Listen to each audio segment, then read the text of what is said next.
네, 굿모닝 인포믹스 함께하고 계십니다. 이야기 이어가 보겠습니다. 피나클 경제연구소 이코노미스트 장재철 박사 함께합니다. 박사님 안녕하세요. 안녕하세요. 네. 미국과 중국 지난주 후반에 세계를 또 깜짝 놀라게 했습니다. 또다시 네, 격화되는 거 아닌가라고 긴장에 좀 휩싸였었는데 일단 주말 지나면서 서로 조금 메시지가 강하기도 하지만 이제 유화적인 쪽으로 네. 놓치지 않고 대화 가능성도 뭐 계속 얘기를 하고 있고 간밤에는 베센트 장관이 만날 것이다. 네, 경주에서 만날 것이다. 뭐 이런 얘기도 하고 하면서 사실 타코 얘기가 또 계속 시장에서는 좀 나오고 있기도 하고 맞아요. 어떻게 보십니까? 에이펙에서는 일단 만날 가능성은 일단 있는 거예요. 네, 거의 뭐 만나기 위한 네. 저는 준비 작업이라고 봅니다. 만나기 위한 준비. 그렇죠. 왜냐하면 두 정상 다 에이펙에 참석해야 될 충분한 이유가 있고요.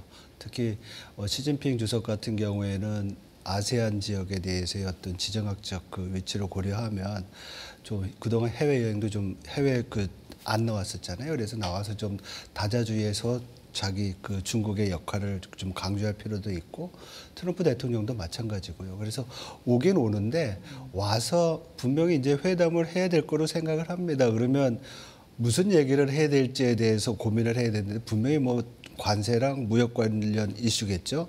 거기서 이제 누가 선점을 하느냐 이런 이슈인데 우리 속된 말로 중국이 선빵을 때린 거죠. 히토류요. 히토류. 그래서 어쨌든 지금 미국으로부터의 굉장히 높은 수준의 무역 압박을 받고 있는 상황인데 이거를 좀 완화시키기 위해서는 공격이 제일 수비다 이런 생각을 해서 일단은 그렇게 해놓고 미국이 반응할 수밖에 없겠죠. 그러면 이렇게 미국과 중국 간의 그런 어떤 공방이 저는 경주 에이펙 회의에서 회담을 위한 준비 과정이다. 만날 때 그냥 만나는 것보다 서로 받아들일 수 없는 큰 어떤 조건을 내걸고 거기서부터 얘기를 해서 서로의 양보를 얻기 위한 벼랑 끝 전술의 아주 대표적인, 그리고 우리는 이걸 또 봤습니다. 올해 4월 달에 뭐 미국이 상호 관세 145% 부과했고 그다음에 중국이 다시 히토류 이거에 대한 수출 통제를 했고 5월 달에 만나서 또 협의를 해서 휴전을 해서 11월 10일까지인가요? 얼마 안 남았죠. 예. 네.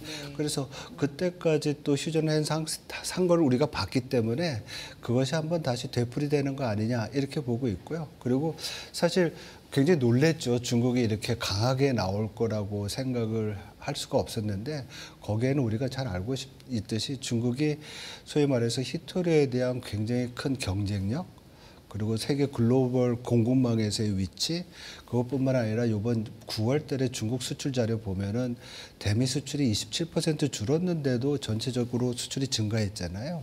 그래서 수출 다변화에 성공한 이러한 어떤 전반적인 경제 여건이 뭐 관세라도 우리가 좀 싸울 여력은 있는 것 같아라고 한번 미국한테 메시지를 보낸 거 아닌가 이렇게 봅니다. 그렇지만 그렇다고 지금 트럼프 대통령이 얘기한 대로 100%의 추가 관세를 부과를 하면 지금 여러 가지 보도를 보면 실효 관세가 한 140%까지 올라갈 수 있다고 그래요. 그러면 그거는 뭐 무역하지 말자는, 그러니까 중국으로부터 미국으로의 수출이 거의 불가능한 수준이기 때문에 중국 또한 거기에 대한 타격을 감당하지 못할 겁니다. 그래서 이거는 오로지 뭐 그냥 협상을 위한 성공 그리고 거기에 따른 후속 어떤 조치들이 필요한 그런 어떤 절차라고 생각을 하고 있습니다. 그러니까 정말 에이펙 뭐 만나지 말자 이런 얘기가 아니라 그렇죠. 오히려 만나기 위해서 그렇죠. 그 전에 우리의 카드는 뭐가 있어라고 좀 강하게 서로 보여주기도 하고 그렇지만 대화 가능성은 열려 있어라고 얘기를 하기도 하는 진짜 만남을 위한 어떻게 보면 준비 과정이다라고 해석을 하시는 거네요. 뭐 보도에 따르면 그렇더라고요. 그러니까 중국은 이산 우리는 무역 전쟁 두려워하지 않는다. 싸우기는 싫지만은 싸운다 그래도 두려워하지 않는다 메시지 보냈고 트럼프 대통령도 그 히토류 철회하면 관세 내려줄게. 그래서 협상의 여지는 많이 열어놓고 있습니다. 그렇지만 이러한 공방 자체는 사실 둘이 만나기 위한 준비 단계다 이렇게 볼 수 있을 것 같아요. 말씀하신 것처럼 150%에 가까운 관세는 이게 현실성이 있는 관세가 어떻게 보면 장기적으로 요즘 아니기 때문에 당연히 맞아요. 네, 월스트리트저널이나 아니면 뭐 블룸버그 기사들 보면 4월 달에 145% 관세 부과했을 때 이 중국의 대미 수출업자들이 그냥 오더가 다 끝나니까 수출을 못했다가 이제 한 달 만에 재개가 됐잖아요. 그래서 이번에도 중국 쪽에서는 그런 걸 기대하는 그런 모습입니다. 그래서 뭐 곧 해결될 문제, 서로 만나서 뭐 합의할 문제 이렇게 해석하는 것 같아요. 이 시기적으로 보면 에이펙 이제 정상회의 회담이 이번 달 말에 있고 트럼프 대통령은 11월 1일부터 100% 추가 관세하겠다. 맞아요. 이제 바로 네. 시기를 그렇게 잡았고 말씀하신 것처럼 미국과 중국의 애초에 이제 관세 유예 시점이 또 11월 10일. 초에 네, 있기 때문에 이 일정을 이제 보면 회담에서 뭔가를 얘기를 해야 될 수밖에 없는 뭔가 이런 일정이긴 해요. 근데 문제는 네. 이제 둘이 만났는데 이게 굉장히 우리가 기대하는 긍정적인 결과를 내야 되잖아요. 될 것인가? 아. 근데 거기에 대해서는 좀 불확실성이 있는 것 같아요. 왜냐하면 지금 워낙 큰 걸 가지고 지금 싸우는 거잖아요. 그리고 우리가 지금 우리나라도 미국이랑 통상 협상을 하지만 투자 관련돼서 다뤄야 될 내용들이 엄청 많잖아요. 그래서 세부 사항들에 대한 이런 조율이 있어야 되는데 그래서 아마도 둘이 만난다 그러면 우리 싸우지 말고 그렇게 너무 격하게 서로 비난하지 말고 좀 잘하자. 그리고 또 유예를 더 하든지 이런 식으로 가지 않을까 이런 생각을 좀 해볼 수 있을 것 같아요. 시장도 불확실하지만 약간은 그쪽으로 그렇죠. 조금 더 생각을 이제 하는 숫자들을 보면 그런 분위기가 좀 나오고 있고 그러면 이제 중국이 가진 강력한 무기 히토류라는 건 세상이 이제 다 그렇죠. 알고 있는 상황인데 히토류 뭐 경히토류도 있고 중히토류도 있고 뭐 여러 가지가 굉장히 좀 많더라고요. 공부를 해보면 그런데 희귀한 어쨌든 광물, 원소 그리고 이게 뭐 반도체에도 들어가고 무기에도 들어가고 항공기에도 들어가고 진짜 필수적인 거다. 여기까지는 이제 단순하게 좀 알고 있는데 이게 중국이 이렇게 점유율을 크게 갖고 있는 게 만드는 정제하고 뭐 이런 과정이 좀 어려운 건가요? 굉장히 어렵다고 그러더라고요. 그래요? 어디 기사를 봤는데 제가 이제 쭉 이제 인터넷 설치를 쭉 해봤어요. 네네. 그 히토류 제 전공 분야는 아니니까 그렇지만 지금 말씀하신 대로 히토류가 안 들어가는 데가 없잖아요. 반도체부터 배터리 그리고 무기 더 중요한 건 이제 휴머노이드에 들어가는 이 관절 있잖아요. 로봇 관절에 이제 자석이 들어가서 모터를 돌리는 이런 부분이 있는데 거기에도 굉장히 중요한 또 재료라고 그래요. 그래서 이런 부분인데 이게 얼마나 어렵냐면 보도에 따르니까 17개 원소가 히토류라고 그러잖아요. 17개 쌍둥이를 이렇게 뿌려놓고서 각 방에 찾아 들어가게 하는 거랑 똑같대요. 그 정도로 어려운. 그러니까 그렇게 표현을 하더라고요. 그래서 비유하면. 예. 그래서 그렇게 어려운 작업이라고 그러는데 이게 17개의 원소를 가진 광물을 추출해내는 방법이 뭐 수백 개에서 수천 가지의 어떤 프로세스를 통해 가지고 용매 추출을 한대요. 그러니까 어떤 용매에다 넣어가지고 뽑아내는데 그 기술이 중국이 1990년대부터 30년 동안 30년 이상 축적을 해온 그런 기술이라고 그럽니다. 근데 다 아시다시피 이 히토류 관련된 어떤 정제 프로세스 자체가 엄청난 독극물을 생성해내고 환경을 파괴시키잖아요. 파괴시킨다. 그러니까 이게 이제 선진국이랑 먼저 발전된 나라에서 하다가 이런 환경 규제 때문에 다 중국으로 이전을 시킨 거예요. 그러니까 중국은 그러한 기술을 이전을 받은 상황에서 또 30년 동안 엄청난 노력을 해가지고 기술을 발전을 시켰고 이런 거에 따라서 생산 능력이라든지 기술 수준이 중국이 독보적이 된 거죠. 그러니까 이 부분을 대처하기는 굉장히 어려울 것 같아요. 단기적으로 중국에 의존될 수밖에 없는 거고 그리고 지금 미국이나 뭐 유럽 그리고 호주에서 이 히토류 관련된 투자와 개발, 기술 개발을 하고 있지만은 이게 좀 시간이 많이 걸리는 거 아니냐. 그래서 이 히토류 관련된 이슈는 어떻게 보면 중국의 공급망 이슈에서 굉장히 중요한 위치를 차지하고 있고 중국의 가장 큰 레버리지, 지렛대로 사용할 수 있는 그런 부분이 아닌가 이렇게 볼 수가 있는 거죠. 네.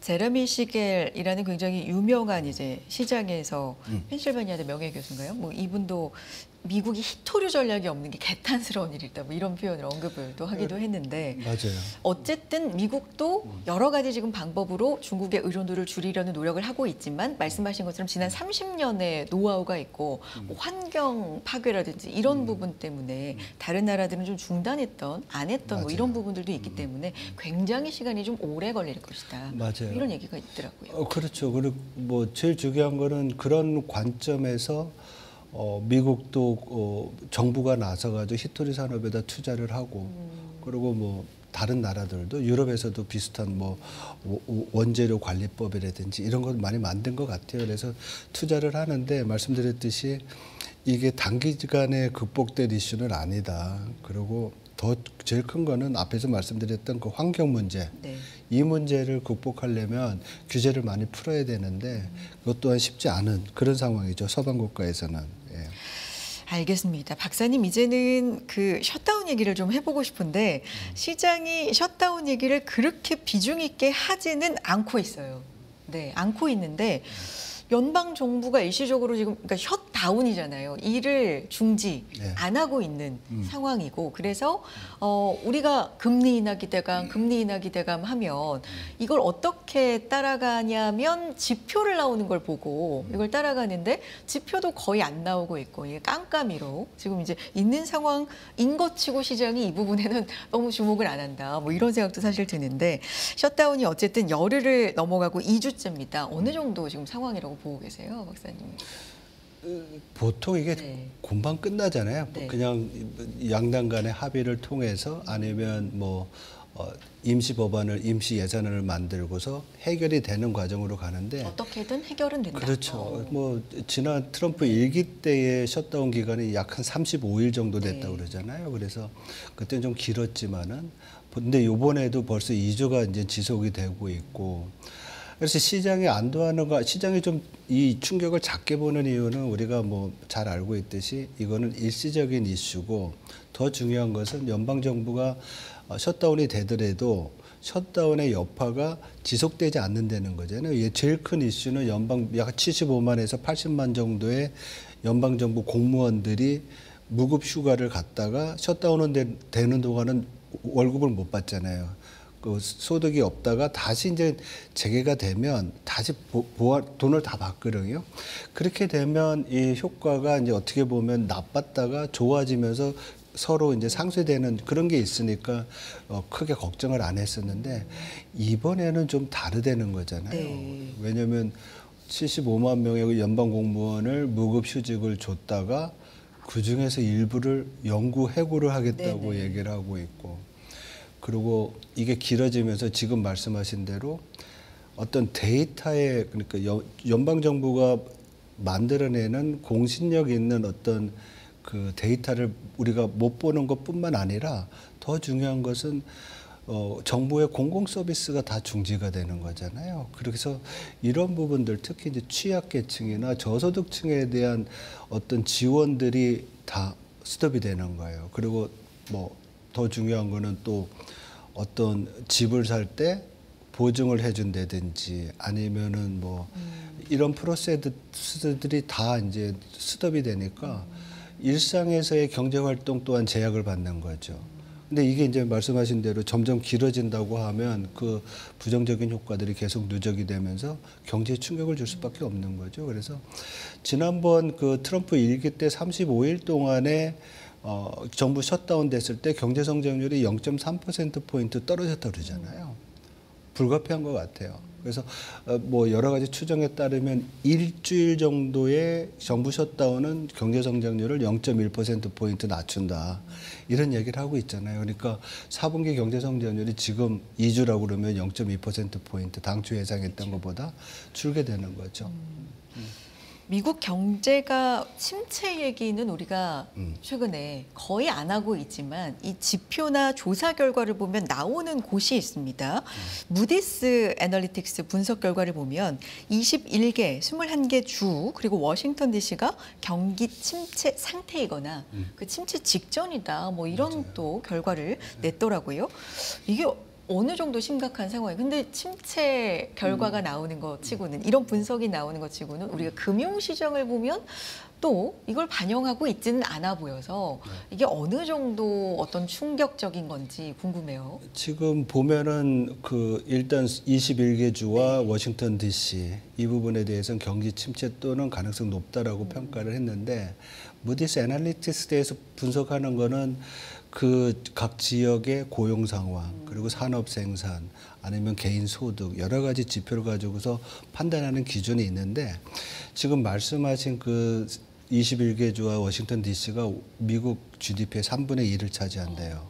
그러니까 이런 부분에서의 경기 침체 징후가 나타났다는 것 자체는 어떻게 보면 미국 경제가 지금 뭐 3분기에 지금 애틀랜타 페드 연준의 그 GDP 나와 보면 뭐 3% 후반의 성장을 얘기를 하고 있거든요. 그리고 4분기 때도 그 정도 하지 않을까 하는데 지금 아이비들의 전반적인 4분기 경제 성장의 평균치는 1% 내외예요. 1%요. 예, 전기 대비 연율로 보면 왜냐하면 2분기에 3.8% 그리고 3분기에 3%대 후반 성장이라고 하면 미국 잠재 성장률 1.8%보다 엄청 높은 거잖아요. 그러니까 그걸 계속 지속할 수 없는 상황에서 어떻게 보면 정부 셧다운까지 발생한 4분기 경제 성장률은 낮아질 수밖에 없고 그런 부분들이 어떻게 보면 무디스가 좀 우려하는 것들이고 그거에 대한 자료로서 8월 달 자료인가 그럴 거예요. 그렇지만 이미 그런 징조가 나타났다. 이렇게 분석한 것 같아요. 그리고 약 한 13개 주는 현재 그냥 상태를 유지하고 있고 그다음에 남부주, 텍사스나 플로리다 같은 데는 경제 성장이 되고 있다고 그래요. 그렇지만 무디스가 좀 우려하는 거는 경제 성장이 되는 주도 성장세 둔화가 되고 있다. 그래서 지금 그 보고서 중에 한 부분이 뭐냐면 캘리포니아랑 뉴욕주가 있는데 미국 GDP의 5분의 1 정도 된대요. 근데 이 부분이 미국 경기의 급속한 냉각을 좀 막아주는 버팀목을 하고 있고 이것이 나빠진다 그러면 경기 침체갈 확률이 크다. 그리고 두 번째로는 21개 주가 대부분 농업 아니면 제조업이 있는 주래요. 이게 안 좋다는 얘기는 관세의 영향이 무역 갈등의 영향이 좀 나타나는 거 아니냐 이런 이제 분석을 하고 있어요. 그래서 어떻게 보면 지금 중국과 그 미국의 관세 아니면 무역 갈등 자체가 향후 미국 경제에 좀 부담이 되는 그런 분석을 할 수 있는 근거가 될 수 있다고 봅니다. 미국 경제가 거의 뭐 4%에 가까운 3%대 후반의 성장률을 보인다는 진짜 놀라운 일이고 사실 1%대 후반만 해도 그러니까 많이 그 성장률이 좀 줄었다. 이 부분에 좀 충격적이다. 이렇게 볼 가능성이 높은 거예요. 아니면 여전히 그래도 견조하다. 이렇게 볼 가능성이 높은 거예요.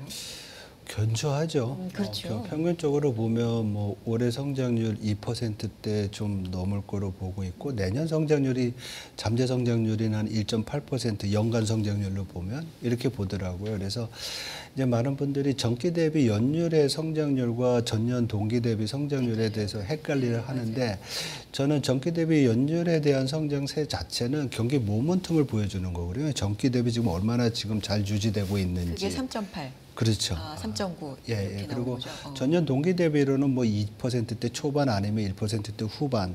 그래서 올해 평균적으로는 2%를 넘는 성장세가 예상이 되는 건데 미국 같은 경제가 지금과 같이 연준이 얘기할 때 굉장히 금리가 높아서 제약적인, 제한적인 굉장히 리스트릭티브한 경제 금융 여건 하에서 그리고 이 관세라는 불확실성 그리고 지금 달러가 다시 강세됐잖아요. 이런 상황에서도 성장세를 그렇게 유지했다는 거는 상당히 큰 어떤 탄력성을 보여주는 거고 거기에는 이제 주식시장이 그걸 반영을 해서 나타나는 거다. 그리고 그 드라이브 하는 거는 지난번에 말씀드렸지만은 그 AI 관련된 기술 관련된 투자가 역시. 계속 일어나고 있기 때문에 가능하지 않나 이렇게 봅니다. 기승전 AI네요. 그렇죠. 요즘에 금융시장 보면. 그러니까 미국 경제에 대한 어떤 전망을 할 때 저는 항상 보는 게 이노베이션, 혁신이 있고 미국 경제 자체는 그 혁신을 그 기술 혁신을 가지고 시장을 만들고 상품을 만들 수 있는 그런 어떤 메커니즘이 있는 경제거든요. 그러니까 이 경제를 이길 수 있는 다른 어떤 나라들이 있을까 이런 생각을 해보면 우리 그 서학개미들이 현명한 판단한 거 아닌가 이런 생각도 합니다. 그래요. 셧다운 얘기를 조금 다시 돌아가 보면 그래서 이제 해고가 시작됐다라고 분명히 이제 밝히기도 했고 네네. 정부 인사가 미국 연방정보공무원 4천 명 해고 뉴스도 이제 들리기도 했고 근데 셧다운이면 문을 닫은 거잖아요. 네. 어떻게 보면 업장으로 비유를 하면 업장이 문을 닫았으니까 출근을 못하고 일을 못한 것뿐인데 이게 해고가 된다? 이게 사유가 되는 건지도 좀 궁금하기도 하고 지금 그거는 되게 이제 법적 네. 논쟁이 있는 거로 알고 그렇죠. 있습니다. 왜냐하면 일하지 말라고 해놓고 네. 첫 번째는 일하지 말라고 해놓고 해고할 사람들을 간추리는 공무원들을 또 일을 시키는 거잖아요.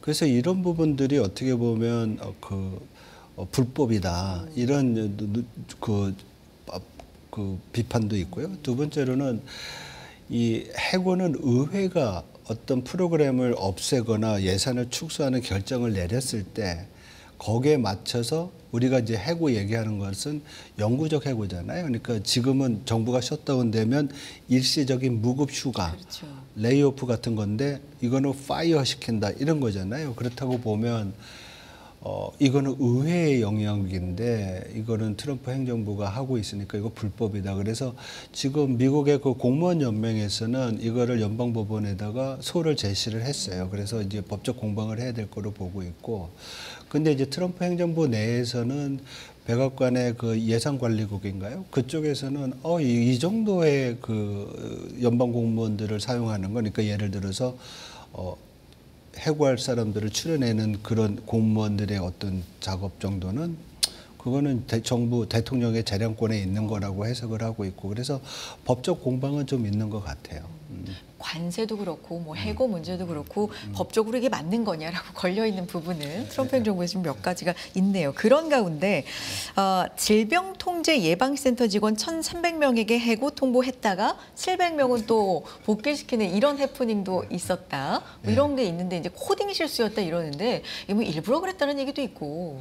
거기에 대해서 네. 저도 이제 좀 방송 준비를 하면서 쭉 읽으니까 너무 재밌는 얘기들이 많더라고요. 그래서 우리가 보통 볼 때 이제 이거 음모론 아니야 뭐 이런 얘기 같은 건데 일단은 코딩 실수는 가능하다고 합니다. 왜냐하면 이게 대량 해고잖아요. 대량 해고를 하려고 그러면 각각의 해고 사람들의 그 인사 프로파일을 보면서 하는 게 아니라 어떤 프로그램, 자동 프로그램을 돌려야 되는 건데 거기에 각각의 기준들을 넣을 거 아니에요. 뭐 예산 배정이라든지 이 사람의 어떤 능력이라든지 스코어들이 있을 텐데 그거 크라이어테리아 기준을 넣을 때 잘못해 놓으면 이렇게 이제 실수될 가능성은 있다고 가능성은 그래요. 있다. 네, 그리고 연방 정부에서 쓰는 이 인사 프로그램이 좀 오래됐다는 또 평가도 있고 그래서 여러 가지는 있지만 기술적으로는 가능하다고 합니다. 네.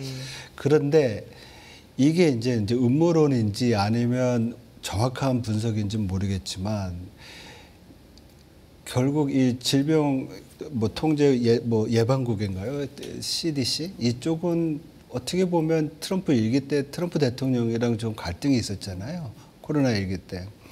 그러니까 말 안 들었던 부처에 대한 벌주기다. 일부러 그래서 그리고, 이제 의도된 거다라는 얘기가 여기서 나오는 거군요. 그것도 있고 두 번째로는 충격요법이다.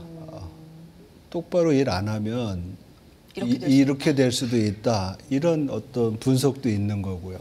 그리고 더 음모론적인 거는 앞으로 이제 트럼프 행정부의 어떻게 보면 아젠다 중에 하나가 뭐 프로젝트 2025라고 해가지고 정부 조직법 이런 거 있잖아요. 이런 거에 따르면 대량 해고가 필요한데 그거로 가기 전에 한번 슬쩍 테스트 한번 해보는 거 아니냐? 이런 얘기도 있더라고요. 그래서 분석 자체가 굉장히 많아요. 그래서 이게 이제 트럼프 대통령의 어떻게 보면 행정력과 지도력에 있어서 기존의 어떤 정부와 다른 이런 부분 때문에 발생되는 여러 가지 부작용 중에 하나가 아닌가 이런 생각을 합니다. 왜냐하면 정부 정책 자체에 대해서 해석이 굉장히 분분해지고 이게 경제적이나 아니면 정치적 그런 어떤 논리 이외에 다른 그렇죠. 트럼프 대통령의 성격상의 이슈를 이제 갖다 집어넣는 거니까. 그런 부분이 너무 많아요, 근데. 네, 그래서 보면 이게 지금 뭐 정부 셧다운도 그렇고 중국과의 어떤 갈등도 그렇고 이 벼랑 끝 전술이 너무 많은 것 같아요.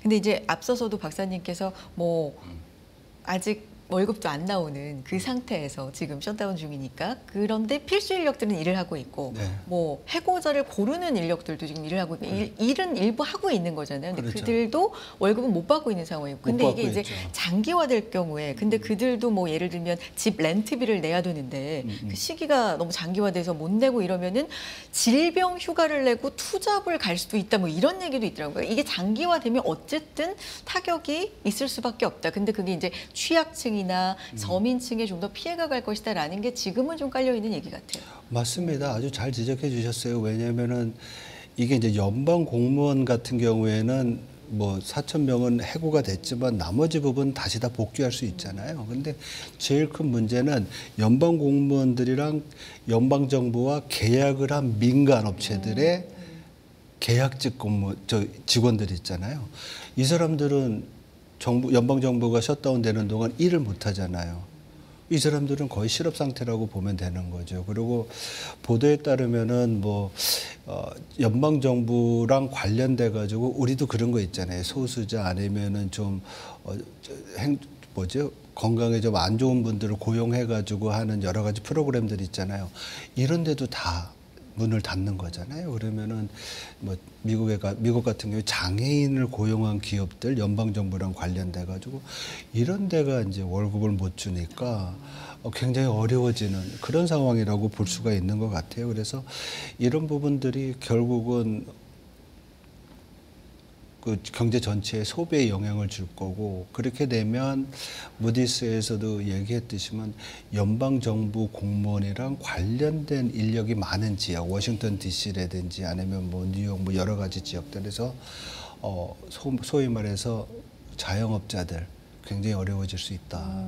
이게 이제 미국 경제를 지금 지탱해주고 있는 소비에 부담이 되고 성장세 둔화의 어떤 제일 주요한 그런 채널이 될 것이다라는 분석이 많죠. 네, 기승전 AI라고 말씀해 주셨지만 또 기승전 중간 선거 얘기도 있으니까 맞아요. 그렇게 뭐 장기화될까라는. 그래서 이제 일부 전망에 따르면 중간 선거 때문에 이제 결국은 이 양 당의 대치가 오래 가지는 못할 것이다. 그렇지만 트럼프 대통령 자체가 지금 이 셧다운을 통해서 어떻게 보면 그 고용이라든지 여러 가지 이슈들 그것들을 좀 가져가려는 의지가 커서 단기간에 끝나지 않을 수도 있다라는 또 분석도 있습니다. 알겠습니다. 지켜봐야 될 이슈고요. 오늘 여기까지 듣도록 하겠습니다. 피나클 경제연구소 이코노미스트 장재철 박사 함께했습니다. 박사님 고맙습니다. 고맙습니다.